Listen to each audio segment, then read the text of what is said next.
품격 있는 아재, 아지매 여러분 안녕하십니까? 빨간 아재입니다. 최근 전국을 뜨겁게 달구고 있는 사건, 라임 자산운용 로비 의혹 사건이죠. 이 사건의 핵심 인물이 김봉현 전 스타모빌리티 회장입니다. 바로 옥중서신, 옥중입장문을 쓴 바로 그 인물입니다. 입장문 보면 굉장히 자필로 빼곡하게 깨알같은 글씨로 써놓았죠. 그런데 여기에 전체 로비 대상자라든지 자신이 돈을 준 사람들이 실명으로 다 등장하는 건 아니고요. 야당 정치인이라든지 또는 현직 검사장이라든지 이런 사람들은 이름이 지금 가려져 있습니다. 그런데 박훈 변호사가 이 가려져 있는 이름의 실명을 오늘 아침에 공개를 했습니다. 박훈 변호사가 자신의 SNS를 통해서 공개를 했는데요. 김봉현 폭로 문건 원본을 봤다면서 언론에 공개된 문건에 지워져 있는 3명의 실명을 특정을 했습니다.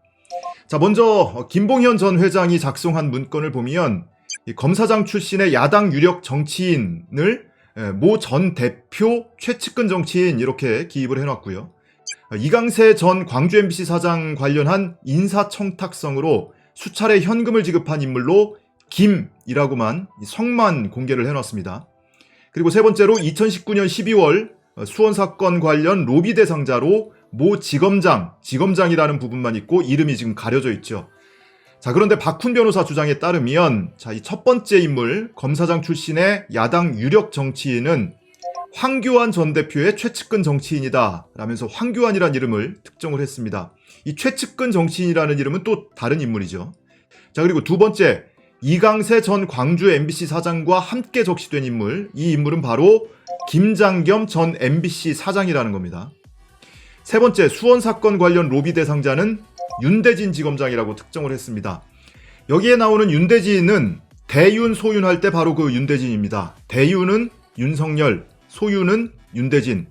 윤대진 검사장은 지금 사법연수원 부원장으로 가 있습니다. 그리고 박훈 변호사가 본인의 SNS 글에 실명을 공개하면서 황교안 전 대표의 최측근 정치인, 여기서 황교안만 특정을 했습니다. 그런데 이 최측근 정치인이 그럼 누구냐에 대해서 오늘 국정감사장에서 열린민주당 김진애 의원이 그 실명을 추가로 공개를 했습니다. 이성범 그리고 윤곽근 오른쪽에 양쪽에 있는 분은 김봉현이 접대했다는 룸살롱에서 접대했다는 3명의 검사 중에 2명으로 알고 있습니다. 이미 나오고 있습니다. 맨 오른쪽에 있는 윤곽근 지금 현재 위원장에 대해서는 이거는 이재호 국민의힘당 상임 고문께서 확인해 주신 사안입니다. 그 황교안 대표가 영입을 했고 정우택 위원장 하고 여기에 중천이 됐었다. 황교안 대표 시절에 영입한 윤갑근 국민의힘 충북도당 위원장입니다. 현재 도당 위원장이고요. 그리고 김진애 의원이 오늘 공개하기 전에 이재호 국민의힘 상임 고문이 윤갑근을 이미 지목하기도 했죠. 자, 이 윤갑근 전 검사장은 박근혜 정권 당시에 대검 강력부장과 반부패부장을 거쳐서 2015년 12월에서 2017년 6월까지 대구 고검 검사장, 대구 고검장을 지낸 인물이기도 합니다. 지금은 국민의힘 충북도당 위원장을 맡고 있죠. 이렇게 3명의 이름이 특정이 되자 언론이 발빠르게 이 해당 인물들을 접촉을 하고 있는데요. 우선은 윤갑근 국민의힘 충북도당 위원장은 라임 자산운용 사안을 검토한 바 있다라고 하면서도 김봉현 전 회장과는 무관하다, 김봉현 전 회장은 전혀 모른다 이렇게 주장을 하고 있고요. 그리고 김장겸 전 MBC 사장도 경향신문과 인터뷰를 통해서 두어 차례 이강세 그리고 김봉현과 두어 차례 밥을 먹었을 뿐이라면서 인사청탁 사실을 부인을 했습니다. 이강세 전 광주 MBC 사장이 사업하는 친척 동생이다 라면서 소개를 해줘서 두어 차례 만난 적은 있는데 다른 누구를 소개해주거나 이런 적은 없다 뭐 이렇게 부인을 했고요. 그리고 윤대진 검사장 지금 사법연수원 부원장이죠. 김봉현 전 회장의 영장 청구를 미룬 적이 없다, 뭐 로비를 받고 영장 청구를 미루거나 이런 적은 전혀 없다라고 주장을 하고 있습니다. 자, 이렇게 당사자들이 의혹을 부인하고 있지만 라임 사건 그리고 옵티머스 사건이 그동안 왜 제대로 수사가 진행되지 않았는지, 그리고 왜 특정 여권 인사에게만 집중이 돼서 수사가 됐는지 여전히 의혹은 더 커지고 있죠.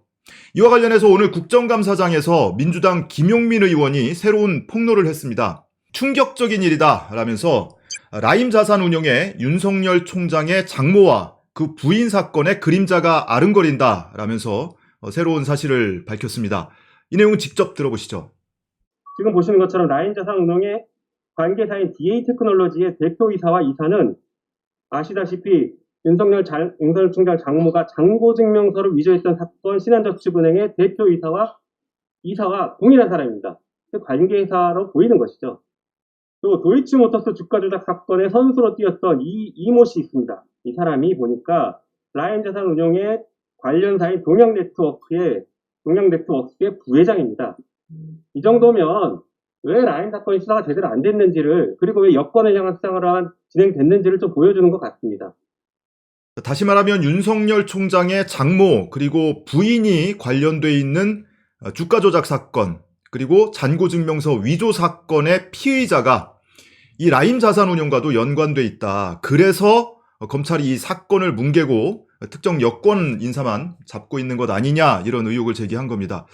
자, 이쯤 되면 윤석열 검찰총장은 수사지휘를 할 게 아니고 당장 직무정지를 시키고 그리고 감찰을 받아야 하는 사안이죠.